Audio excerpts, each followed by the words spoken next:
Hey guys, we are back. Happy Wednesday. Hope you guys are having a fantastic day.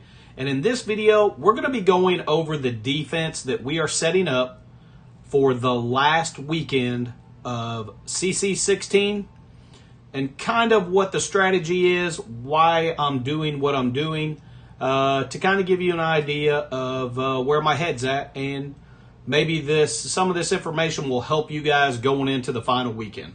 So let's jump into it and take a look at what we're doing. So, of course, everybody's familiar with the rooms now, so we're not going to read through all the room rules. But room 1, of course, is the skirmisher room, getting assist, and we are going to be switching it up. We're going to go a little bit heavy on defense this weekend because I'm not certain how Blastar coming to the game is going to affect things, as well as Rachel Summers coming to the game and being used with Immortal X-Men. So my idea is I want to get a feel for how strong Rachel Summers and Blastar coming to the game is going to affect things from the offensive side. So I'm going to go a little heavier on defense to stretch people's offense out a little bit, since everyone's going to have some additional weapons to use. So with that being said, in room 1, we're going to be going with Professor X, Sasquatch for taunt. We're going with Emma, Shadow King, and Mephisto. Now, we did make everyone a skirmisher with the exception of Mephisto. We're going to leave him as a striker. And essentially, I want to see what it's going to take for someone to beat this room, because I feel like there's an extreme possibility that someone may try to use Immortal X-Men with Rachel Summers, and we'll find out whether or not that's going to hold up. With that being said, let's jump into the next room. Of course, this is the room where we're going to get a cloned character, and we are going with Vigilante. We are putting Daredevil in the middle this time, and that does create a little bit of an efficiency sink if the opposing team uses the Vigilante counter. So that's what we're going with in room 2. And the idea is to pull Vigilante into this room so that they can't be used for a burn attack on either room 1 or you'll see shortly room 4. All right, room 3, we are going with full Fantastic Four MCU. Okay, we are not using Mephisto or Professor X in here because we're setting up room 1. So we're just going to go with full Fantastic Four in room 3. And then room 4, we are going with Odinati. Now, here's the deal. Of course, all of these teams are beatable.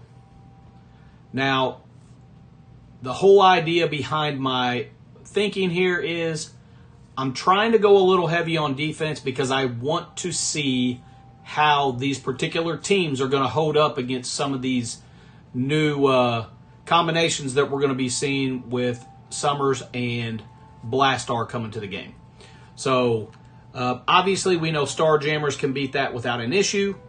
However, there may be other rooms that are pulling Starjammers. So our goal in this is to try to spread out their offense. All right, in room 5, we are going to have our Phoenix Force room. There's no need to discuss this room. We've all been seeing it for about 2 months. I moved it out of room 6 and moved it into room 5. And the reason being is in room 6, on offense and defense, on turn, clear all positive effects from self and heal 10% of that character's max health for each positive effect removed. Now, I'm going with full Thunderbolts in here, and here's why.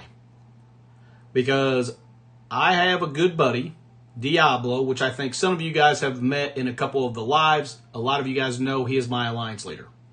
He has been using Thunderbolts in room 6, and they have been getting him a victory almost every single round. Here's the thing. the typical things that people use to beat Thunderbolts in here have been struggling in Room 6 because of the room rules. So my hope is somebody's going to come in here with something weak and try to beat this team, and it's going to surprise them. So with that being said, we're going to throw it in there the first round, see how it does for us. And of course, we will adjust as needed. We are going to have Starjammers. We are going to have Accursed. We are still going to have Null and Gore on offense. We are also here. Let's jump in and go through our offense that we're going to have. Okay, so we're going to have Starjammers. We're going to have Quasar. We are going to have essentially Accursed. We're going to have Night Stalkers. We will have Absolute A-Force. We still have Old Man Logan, Orcus. We have essentially Hellfire Club. We have Immortal X-Men, which we will have Rachel Summers at 7 red. We're still going to have Super Skrull. We're going to have access to our Cabal. So we're still going to have a lot of offensive tools. So hopefully we won't stretch ourselves too thin on the defensive side to where we aren't able to clear a room. But if we do, we'll learn from it, try to do better in round 2. So with that being said, guys, if you have any questions, obviously if you have any comments, you know I will answer them. I will do the best I can to help. And if you guys got any value out of this, make sure you hit that thumbs up. Make sure you hit that subscribe. If you have not, ring that notification bell so you get notified the minute I drop a new video, because we're going to have some fun videos coming up. We've got the Rachel Summers playtest tomorrow night. We've got Crucible all weekend. Blastar is going to be getting released. We'll be doing, I think if I'm not mistaken with my calculations, there should be a possibility that we could have him by the end of this Crucible weekend. So, of course, as soon as I get my hands on him, we're going to be doing Professor X playtest with him as well. So, be prepared for a lot of videos. Make sure you're subscribed so you don't miss a thing. And, guys, if you got some value out of it, make sure that you share it with your friends and your alliance mates. And until the next video, for sure, make sure you stay positive and enjoy the game, guys.